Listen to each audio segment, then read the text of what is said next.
good. Oh, I thought that was you at first. like, wow. I feel like I've heard this song before, so, all right.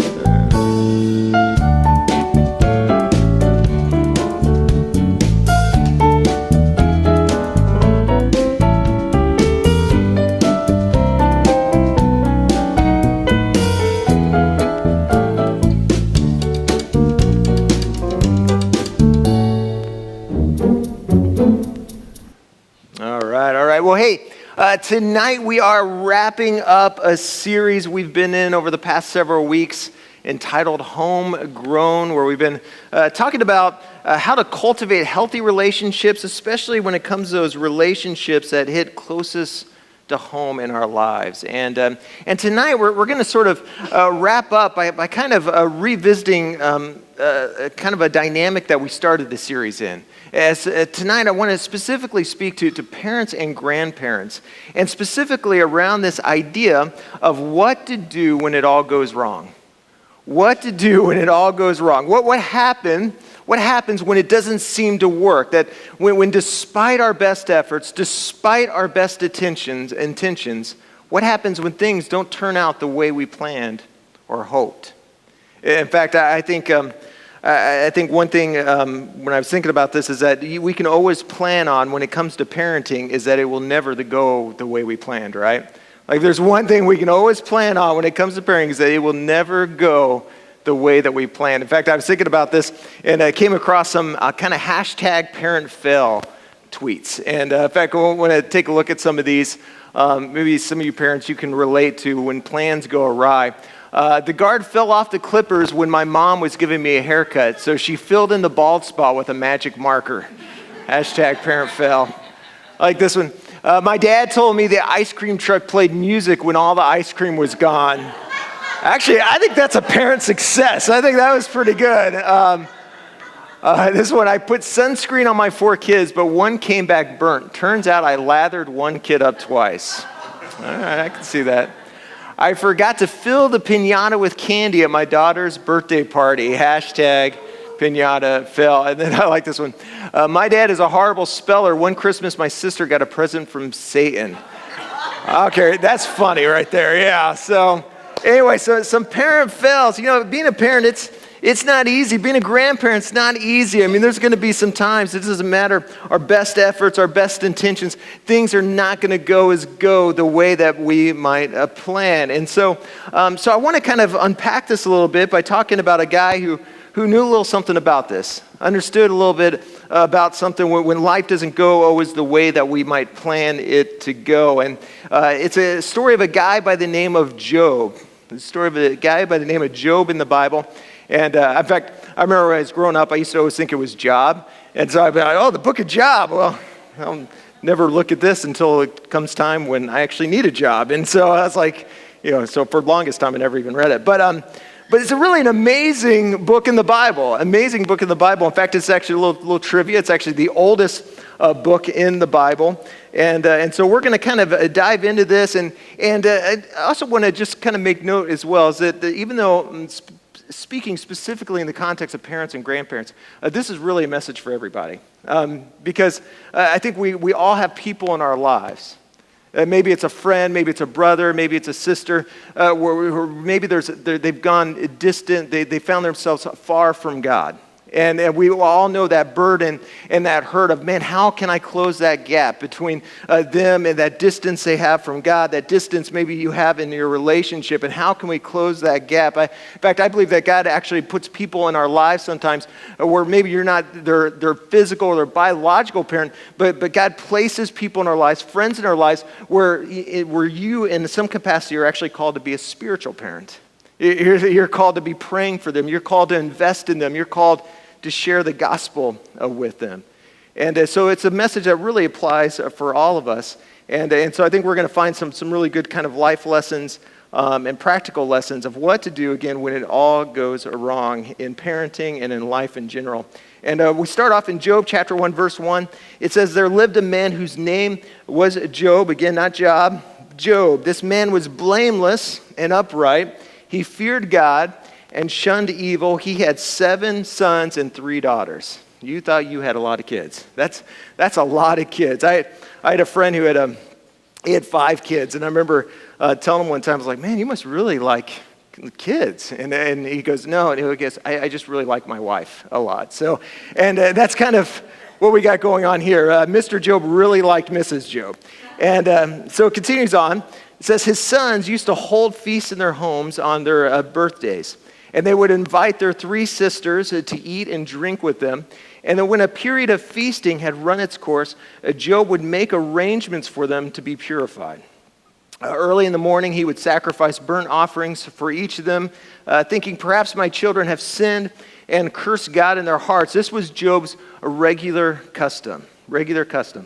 And skipping down to verse 18, it says, one day a messenger came and said, and this is where the story kind of turns tragic, and not to kind of give away the cliffhanger, but there's a very redemptive element to this story that we'll find out later on. But in this moment, it's incredibly tragic. It says, this messenger came along and said, your sons and daughters were feasting and drinking wine at the oldest brother's house, when suddenly a mighty wind swept in from the desert and struck the 4 corners of the house. It collapsed on them, and they are dead, and I'm the only one who has escaped to tell you. Again, what do you do when it all goes wrong? And I want to share just kind of 3 kind of quick truths that I think we can pull from Job's life and how he responded that I think is essential for us in terms of when we're faced with a situation, whether as a parent or whether a friend or someone that we've been called or we've been given a burden for, and it just feels like it or just seems like it's just all going wrong. And the first thing is this: is to stop blaming yourself. Stop blaming yourself. Listen, not every crazy thing your kid does is because of you.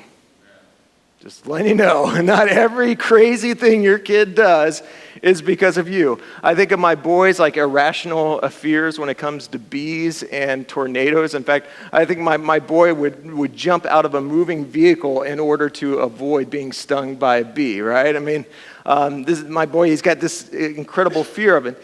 He's got an incredible love for sporting socks and sandals, which I apologize if you're wearing sporting socks and sandals, but that's like his style. That's his go-to thing. He every once in a while has an affection for the New York Giants. And listen, I share all these with you because I can tell you that he did not get any of that from me. He did not get any of that. It's not my fault that he does some of those things. It's Holly's fault. Just... My wife's giving me the evil stare. It's not her fault either. Sometimes our kids just do crazy things because they're kids. They're their own making sometimes. And I share this because we can have a tendency as parents, especially when it goes all wrong, when it goes the way we didn't plan or the way we hoped or the way we expect, to immediately start to blame ourselves. To immediately look in the mirror and start thinking, oh man, all the things I should have done or I shouldn't have done. And listen, I'm not saying there's not some times, because there are some moments, there are some times in parenting where you need to take a look in the mirror, right? And in fact, we opened up the whole series kind of talking about that whole aspect of really when it comes to seeing change, when it comes to a spouse, or change when it comes to our kids, or change when it comes to our family. Oftentimes the change we most want to see in others, it has to begin in us. So don't get me wrong in there. We oftentimes, there's seasons, there's times where we need to, self-reflection, we need to really take an honest look at ourselves and how we're acting. But especially though, when things seem to go all wrong, and again, what I want you to get is that it's not always your fault. It's not your kids. Everything they do isn't simply because of you. And so often when things seem to go wrong, we can, again, start to play the should have or shouldn't have game. It's like, oh man, if I should have disciplined them more when they were growing up, or maybe I shouldn't have disciplined them so harshly or so much. They might have turned out differently. Or maybe I should have been more involved in what they were looking at online, or more involved in their lives, or maybe I shouldn't have. Maybe I was a little too overbearing, and we start to kind of second guess ourselves and start to kind of play this game, or maybe it's like, man, I should have intervened when he started to want that 49ers jersey. Like we should have had an intervention right there to stop him from becoming a 49ers fan. I mean, We play this game, right? Or shouldn't I should have turned off the TV when he was getting obsessed with PJ Masks. Has anyone seen PJ Masks, this cartoon? It's kind of a creepy cartoon. I mean, it's like these kids that are out in the middle of the night saving the world with like superpower pajamas. And the whole time you're like, where's the parents in this show? Like, the parents are nowhere to be found. And we can play this game. And we think, man, if I'd done what I should have or shouldn't have, then everything would have been all right. And we look back and we analyze, or we overanalyze every decision and everything we've done as parents. But here's the thing, going back to this text, going back to this story, notice what it says about Job right off the bat. It says that Job was blameless. In fact, some translations say he was perfect. In other words, Job was the ultimate parent. Job had it all together. Job read all the parenting books. Job was a part of all the PTA meetings. He never missed a ballet recital. He was always at every single soccer game. I mean, he had done it all. I mean, he could do no wrong. And yet even this guy had it go all wrong with his kids. Even this guy had it go all wrong in his life. And in fact, interesting enough, even when you just skim through the Bible, if you just do a surface read through the Bible, it's amazing how many iconic, kind of great heroes, men and women of the faith, had some pretty messed up, jacked up families. In fact, over the past several weeks, we've even talked about some of them. I mean, I think of like Abraham and Isaac and Jacob. I mean, talk about some dysfunctional families. I was thinking of this, even prepping this. I was thinking of David. Just take David, for example. A man after God's own heart. One of the ultimate warriors, one of the ultimate kings in the Bible. And yet you want to talk about a messed up family? I mean, listen, you talk about some jacked up, messed up kids. One of his kids, Amon, that he had, would grow up to do one of the most horrific things possible. He ended up going on to rape his half-sister, one of David's very own daughters. And then the older son, in response to this, because he saw the horrific act of his brother Amon, his older son Absalom actually goes out and kills Amon. And then listen, the hate and the dysfunction doesn't end there. Because Absalom, and it doesn't really go into details of why he was so mad at his dad. My guess is that he was more than a little frustrated that his dad wasn't more involved in the family, didn't do more of what Absalom thought he should have, or intervened the way Absalom thought he should have intervened. And so Absalom actually goes on to try to take the crown, try to steal the kingdom from David. And so he recruits this army, and David has no choice but to send out an army of his own to try to kind of protect the kingdom, protect the nation of Israel. And so he sends out all this army. In fact, he actually sends them out with this command. He's like, whatever you do, capture him, but don't kill him. I mean, he's my son. All things said, he's still my son. And so he sends them out, and just through a set of unfortunate events, his oldest son, Absalom, ends up dying in battle. And of course, kind of when you look at the end of the story, you'd almost kind of think of David. There's years, there's all this distance that's grown, this animosity that's grown between him and his son Absalom. And yet it's interesting, kind of his response to the news that his son had died.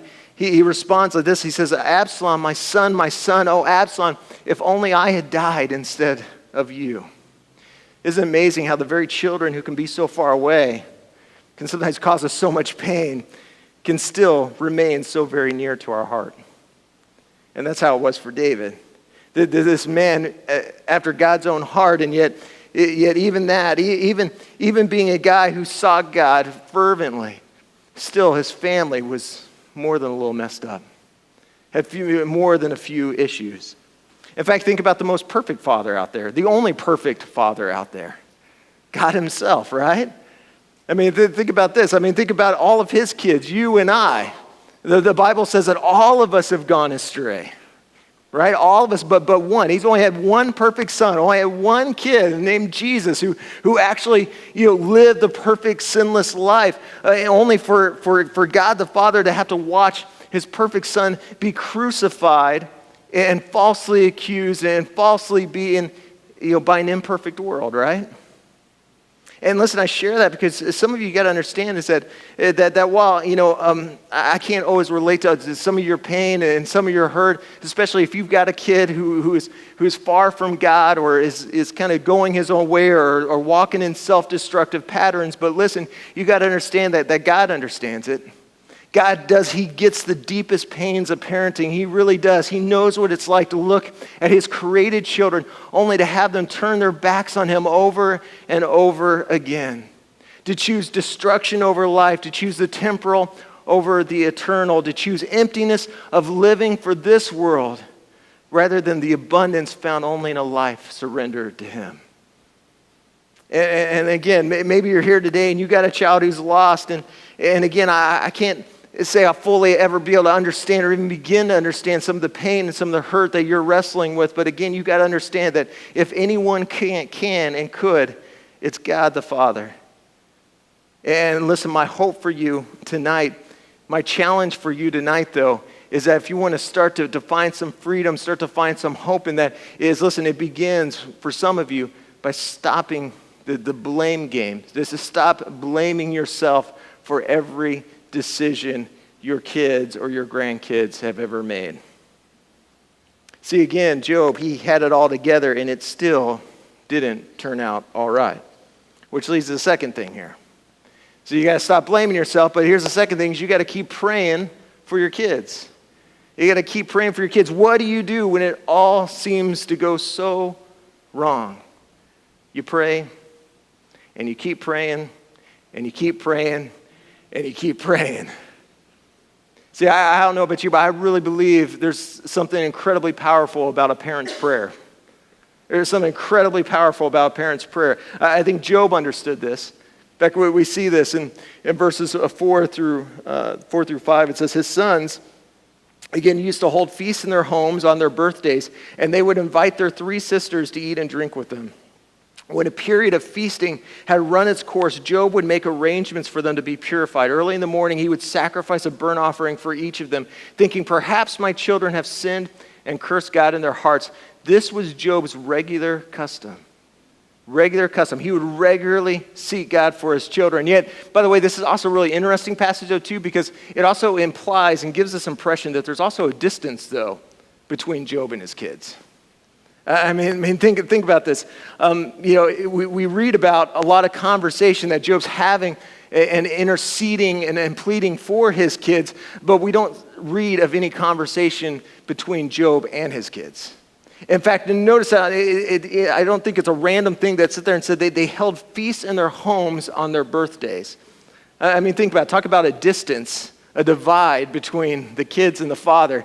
They weren't even inviting their dad to their own birthday party. I mean, think about how that would make you feel. I mean, like your kid is growing up. He's, getting ready to celebrate, his 16th birthday or something. And he's like, hey, I'm going to invite all my classmates, all my friends. I'm going to invite, aunt, this aunt, this uncle, this grandparent. I'm going to invite everyone but you, Dad. See, needless to say, there was a little bit of a divide. There was a little bit of a distance there. And we don't know all the reasons why there might have distance. Maybe it could have just been the fact that Dad was perfect, right? I mean, that would have been tough to live up to, right? Hey, Dad, I threw the javelin about 100 feet. Oh, that's great. Well, I threw 200 feet. I mean, he was perfect. It would have been tough to live up to. Or maybe there was a little too much eating and drinking at their parties that they knew Dad wouldn't be comfortable with. But whatever the reason, there was a distance there. There was a distance between Job and his kids, but I love Job's response. Rather than just kind of turning a blind eye, rather than going his own way, rather than trying to forget about his kids. Listen, Job, even in spite of the distance, in fact, maybe even because of the distance, continued to love them, continued to pray for them, continued, as it was his custom, to bring his kids and to bring his concern and his heart for his kids constantly before God on their behalf. He was constantly in prayer for his kids. And listen, parents and grandparents, I can't encourage you enough that man, the greatest gift you can give your kids and grandkids is to just be in prayer over them. Is to make it your custom, not just to be praying for the things in your life, but to be praying specifically for your kids. Be praying specifically for your kids, and not just simply as a last resort. When you're down to no other options. You know, so often people come to me, especially when I was a youth pastor, I'd get a lot of people come, I've tried everything. We've tried taking the car away. We've tried grounding them, tried taking the computer away. They just won't change. I guess I have nothing left to do, but maybe I'll just pray.